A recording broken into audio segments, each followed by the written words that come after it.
সবাই দেখছে যে রাজা উলঙ্গ, তবুও সবাই হাততালি দিচ্ছে। সবাই চেঁচিয়ে বলছে, সাবাস সাবাস। কারো মনে সংস্কার, কারো মনে ভয়, কেউ বা নিজের বুদ্ধি অন্য মানুষের কাছে বন্ধক রেখেছে, কেউ বা পরান্নভোজী, কেউ কৃপা প্রার্থী উমেদার প্রবঞ্চক। কেউ ভাবছে রাজবস্ত্র সত্যি অতীব সূক্ষ্ম, চোখে পড়ছে না যদিও, তবুও আছে।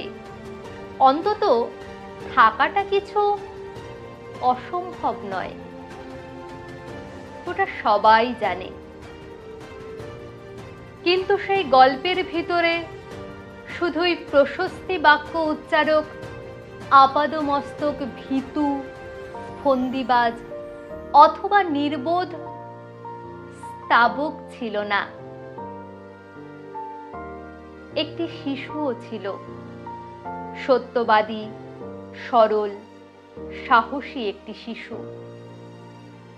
নেমেছে গল্পের রাজা বাস্তবের প্রকাশ্য রাস্তায়। আবারও হাততালি উঠছে মুহুর্মুহু, জমে উঠেছে স্তাবক বৃন্তের ভিড়।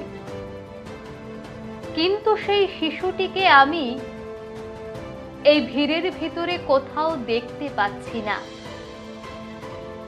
শিশুটি কোথায় গেল?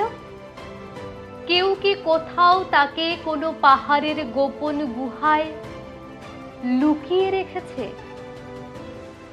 নাকি সে পাথর ঘাস ফুল দিয়ে খেলতে খেলতে কোথাও ঘুমিয়ে পড়েছে, কোনো দূর নির্জন নদীর ধারে কিংবা কোনো প্রান্তরের গাছের ছায়ায়?